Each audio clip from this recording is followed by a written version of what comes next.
जोटा लोकंर भरोसा नहीं गोटे है शिक्षा आ गोटे है स्वास्थ्य। नमस्कार। अगस्ट 15 तारिख दिन प्रधानमंत्री नरेंद्र मोदी गोटे अभिभाषण रखिले लालकिला देशवासी को संबोधन कले गोटे 75 मिनिट भाषण लालकिला भाषण देवा इतिहास भितर सब कम समय भाषण 75 मिनिट जहाँ भी हो से अभिभाषण उपलब्धि आगामी विगत 12 वर्षर उपलब्धि कौन आगामी दिन स्वप्न कौन कौटि देश को नापी से चाहते विभिन्न विषय से रखापी लोक मान बुझाई चेष्टा कर स्वागत योग्य। से भितर से गोटे घोषणा कर युव समाज जोटा कि वर्तमान सबुठार आलोचनार विषय जे आगामी दिन में 1 कोटी पिला ऑनलाइन कोचिंग व्यवस्था देबे। एआई कोचिंग आपनकर जेई हो नीट हो यूपीएससी हो एसएससी हो ये जो बड़ बड़ एग्जाम गुड़ाक अच्छी से पिला को फ्री कोचिंग देबे। आपण भाविबे ए द्वारा तो कोचिंग माफिया समाप्त हो जिवे। प्राइवेट कोचिंग द्वारा पिला माने जो आर्थिक माने संकट भोगुचंती से मुक्ति पाइबे। बापा माँ किसी गोटे एटा गोटे शुभ खबर एमती किसी भावुचंती भाविबा स्वाभाविक। शुणिला बेले को माने ये जो योजनाटा बहुत भल लगुच किंतु मोर 2टा प्रश्न जे एटा कौन प्रैक्टिकली संभव कि। द्वितीय प्रश्न है ये जो घोषणाटा प्रधानमंत्री कले एटा काहे कले। प्रथमे देखिबा संभव कि संभव नुहे एइथिपाई केंद्र सरकार सिना एटा प्रथम थर घोषणा कले जे कोचिंग माफिया मानक बंद करवा लोकंर आर्थिक स्थिति सुधार करने फ्री कोचिंग व्यवस्था घोषणा कले किंतु आ पूर्व विभिन्न राज्य में मध्य फ्री ऑनलाइन कोचिंग व्यवस्था सरकार माने ग्रहण करथिले घोषणा करथिले।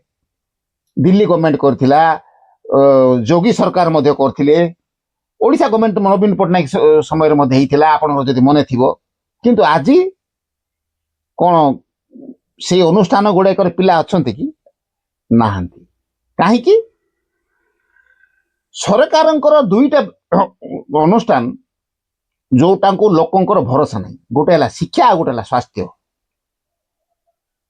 शिक्षा और स्वास्थ्य रु सरकार को किसी लाभ हुए ना तेणु सेटा प्रति तांकर जो आंतरिकता रहिबा कथा से मात्रा रहू नाही। सरकार माने साधारण जनता प्राइवेट एजुकेशन आ प्राइवेट हेल्थ रे प्राइवेट मेडिकल रे ही भरोसा करते। आपण देखंतु आपण को गाँव रे जो मेडिकल टा अच्छी सेठो डॉक्टर केवल छोटिया मोटिया बेमार ट्रीटमेंट से कर दिए जेते ऑपरेशन होबो कि बड़ बड़ ट्रीटमेंट दरकार पड़िबो सी जो क्लिनिक रे काम करूची 5 ताला बिल्डिंग माने प्राइवेट मेडिकल रे काम करूची से सिटी रेफर कर दे। आपण भीतर विश्वास सृष्टि हो गला जे से जन सरकारी डाक्टर माने गोटे क्वालिटी डाक्टर सरकार पाखे जो ट्रीटमेंट व्यवस्था अच्छी यहाँ फ्री रे अच्छी क्वालिटी ट्रीटमेंट हम ना तेणु सी तार जो रेफर कर सी जो मेडिकल कॉलेज को सेठी जाए से ट्रीटमेंट हम पैसा दब पछे ट्रीटमेंट हम कहीं तार जीवन बंचा दरकार तार पैसा बंचाई से आसी ना। सेमती शिक्षा क्षेत्र देखु प्राइमरी कथा देखो प्रथम जो प्राइमरी स्कूल रे आपण गाँ पाखे अच्छी घर पड़िशा रे सेठी आपण आपण पिला पढ़ुना आपण 2 किलोमीटर दूर रे जो प्राइवेट एजुकेशन इंस्टीट्यूट खोली से कन्वेंट हो कि शिशु विद्या मंदिर हो आपण पैसा देके पढ़ाऊँ कहीं आपण पैसा बंचाई पिला पाठ पढ़ुना पिला पाठ पढ़ाऊँ शिक्षा हासिल करने आउ से शिक्षा को व्यवहार कर चाकरी खंडे करवा कि कौन गोटे माने क्वालिटी पिला बाहर करवा यही उद्देश्य। सरकारी अनुष्ठान कहीं आप पढ़े ना सरकार जो free KG to PG free बोली करदे इटा केवल डिक्लेरेशन इटा घोषणा इटा सुनिबा पे भल लागे प्रैक्टिकल रे केते संभव सेटा तार उत्तरदायी सरकार नुहंती कि शिक्षक भी नुहंती। जो आवश्यक जो भित्तिभूमि दरकार सरकार से संपूर्ण रूप जगैबे नहीं खाली आमे खाली शिक्षक को भी बदनाम कले किसी लाभ नहीं। 5टा क्लास थी 2टा शिक्षक थे से कौन करेंगे ମାତ୍ର ପ୍ରାଇଭେଟ ଏଜୁକେସନ ଯିବେ ସମସ୍ତ ପ୍ରକାର ମାନେ ଆବଶ୍ୟକ ଯୋଉ ବ୍ୟବସ୍ଥା ଦରକାର ପିଲାକୁ ଯୋଗାଇବେ, କ୍ୱାଲିଟି ରିଜଲ୍ଟ ଦେବେ, କ୍ୱାଲିଟି ପିଲା ବାହାର କରିବେ। ତେଣୁ ଏବେ ଯୋଉ ଘୋଷଣାଟା ସରକାର କଲେ, ଏବେ ତ ବର୍ତ୍ତମାନ ତାର ସବିଶେଷ ତଥ୍ୟ ରଖିନାହାନ୍ତି ପ୍ରଧାନମନ୍ତ୍ରୀ। ସେଇ ଯୋଉ ଆକାଉଣ୍ଟେବିଲିଟିଟା କ୍ରିଏଟ ହବ କି ନାହିଁ ସେଇଟା ହଉଛି ସନ୍ଦେହର ବିଷୟ। ସେ କିଛି ଗୋଟେ ଅନୁଷ୍ଠାନ ଗୋଟେ କୋଚିଂ ଇନଷ୍ଟିଚ୍ୟୁଟ ଗୁଡାକ ଯୋଉ ପ୍ରାଇଭେଟ ଇନଷ୍ଟିଚ୍ୟୁଟ କୁ ସେ ଟେଣ୍ଡର ଦେଇଦେବେ, ଆମେ ତମକୁ ଏତିକି କୋଟି ଟଙ୍କା ବର୍ଷକୁ ଦେବୁ, ତମେ ଗୋଟେ ଅନଲାଇନ କୋଚିଂ କରିଦିଅ। ସେମାନେ ଗୋଟେ ନିର୍ଦ୍ଦିଷ୍ଟ ଆପ୍ରେ ଯାହାବି ତାଙ୍କର କୋଚିଂ ବିଷୟ ଛାଡ଼ିଦେଲା ପରେ ପିଲା ଅନଲାଇନରେ ପଢିବେ। ମାତ୍ର ପିଲାଙ୍କର ଯୋଉ ଡାଉଟ ରହିଲା, ପିଲାଙ୍କର ଯୋଉ ଲାଇବ୍ରେରୀ ସମସ୍ୟା, ପିଲାଙ୍କର ଯୋଉ ଟୁଲ୍ସ ଆଣ୍ଡ ଇକ୍ୟୁପମେଣ୍ଟସ ଯୋଉ ସମସ୍ୟା, ସେଇଟା କଣ ଅନଲାଇନ କୋଚିଂ ରେ ମାନେ ସଲ୍ଭ ହବ କି? ନେଭର, କେବେ ହବ ନାହିଁ। ଖାଲି ସରକାର ଘୋଷଣା କଲେ ଯେ ଆମେ ଏମିତି କରିଦେଲୁ, ସେତିକି ହିଁ ହବ। ତ ଏଇଟା କରିବା ବଦଳରେ ସରକାର ଆଉ ଗୋଟେ କାମ କଲେ ଭଲ ହୁଅନ୍ତା ମୋ ମତରେ। ଆପଣ ଫ୍ରି କରିକି ଲୋକଙ୍କ ଭୁଆଁ ବୁଲାନ୍ତୁନି, ଲୋକଙ୍କର ଖାଲି ଲୋକ ଆଦୃତ ଶସ୍ତା ଲୋକପ୍ରିୟତା ପାଇଁ କରନ୍ତୁ ନାହିଁ। ଆପଣ ପଇସା ନିଅନ୍ତୁ, ଗୋଟେ ସରକାରୀ ଫିଜ୍ କରନ୍ତୁ, ଯୋଉଟା କି କୋଚିଂ ବାଲା ଯୋଉଟା 10 ଗୁଣ 15 ଗୁଣ ନଉଛନ୍ତି, ଆପଣ ଲକ୍ଷ ଜାଗାରେ 20,000 ନିଅନ୍ତୁ। ଅଫଲାଇନ କ୍ଲାସ କରନ୍ତୁ, ଶିକ୍ଷକକୁ ମାନେ ଅନୁଷ୍ଠାନକୁ ଯୋଉ ମାନେ ଯୋଉ ଫେସିଲିଟିସ୍ ଦରକାର, ଯୋଉ ଜିନିଷ ଗୁଡାକ ଗୋଟେ ପ୍ରକୃତରେ ଦରକାର, ସେ ସବୁ ଯୋଗାନ୍ତୁ। ଆଉ ଶିକ୍ଷକ ମାନଙ୍କୁ ଆକାଉଣ୍ଟେବଲ କରାନ୍ତୁ, ଆନ୍ସରେବଲ କରାନ୍ତୁ। ତେବେ ଏଇ ଯୋଜନାଟା ସଫଳ ହବ। ନହେଲେ ଏଇଟା ସରକାରଙ୍କର କେବଳ ଗୋଟେ ଘୋଷଣା ହିଁ ରହିଯିବ। ଆମେ ଖାଲି ଭାଷଣରେ କହିବୁ ଯେ ଆମେ ଅନଲାଇନରେ 1 କୋଟି ପିଲାଙ୍କୁ ମାନେ ଅନଲାଇନ କୋଚିଂ ଦେଲୁ। ଆଉ ଏହା ଫଳରେ କଣ ହବ?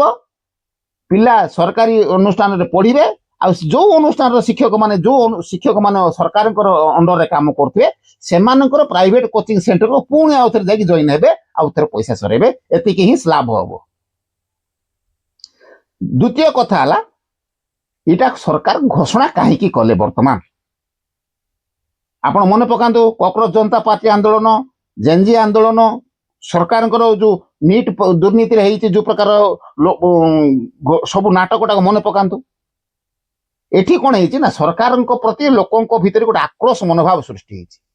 କୋଚିଂ ମାଫିଆ ମାନଙ୍କୁ ସରକାର କୋଉ ପ୍ରକାର ପ୍ରଶ୍ରୟ ଦଉଛନ୍ତି, ସେମାନଙ୍କ ଉପରେ ସରକାରଙ୍କର କେମିତି ନିୟନ୍ତ୍ରଣ ନାହିଁ, ମିଡିଲ କ୍ଲାସ କୋଉ ପ୍ରକାର ଶୋଷଣ ହଉଛି, ଏ ସବୁ ଗୋଟେ ଏଗ୍ରେସିଭ ଥିଙ୍କିଂ ଲୋକଙ୍କ ଭିତରେ ସରକାରଙ୍କ ବିରୋଧରେ ସୃଷ୍ଟି ହଉଛି। ତ ଏଇ ଯୋଉ ଲୋକଙ୍କର ଭାବନାକୁ ବଦଳେଇବା ପାଇଁ, ଲୋକଙ୍କ ଭାବନାରେ କିଛି ଗୋଟେ ପେଚ୍ ରିପେୟାର କରିବା ପାଇଁ, ସରକାରଙ୍କ ସପକ୍ଷରେ କିଛି ଗୋଟେ ବାତାବରଣ ସୃଷ୍ଟି କରିବା ପାଇଁ ସରକାର ଏଇ ଯୋଜନାଟା ଘୋଷଣା କରିଛନ୍ତି। ସେ ଯାହା ବି ହଉ, ଯଦି ବର୍ତ୍ତମାନ ପ୍ରଧାନମନ୍ତ୍ରୀ ବର୍ତ୍ତମାନ ସୁଦ୍ଧା ସବିଶେଷ ବିବରଣୀ ଦେଇନାହାନ୍ତି, କେବଳ ଘୋଷଣା ହିଁ କରିଛନ୍ତି। ଆଗାମୀ ଦିନରେ ଜଣା ପଡିବ ସରକାରଙ୍କର ଉଦ୍ଦେଶ୍ୟ କଣ, ସରକାର ପ୍ରକୃତରେ କଣ ପିଲାଙ୍କର ମଙ୍ଗଳ ଚାହୁଁଛନ୍ତି, ନା ଏଇଟା ଏକ ରାଜନୈତିକ ଘୋଷଣା ହେଇକି ରହିଯିବ। ସେଇଟା ପରବର୍ତ୍ତୀ ସମୟରେ ଜଣା ପଡିବ, ଆମକୁ ଅପେକ୍ଷା କରିବାକୁ ପଡିବ। ଆଉ ଆପଣ ଏଇ ବିଷୟରେ କଣ ଭାବୁଛନ୍ତି କମେଣ୍ଟରେ ଜଣାଇବେ।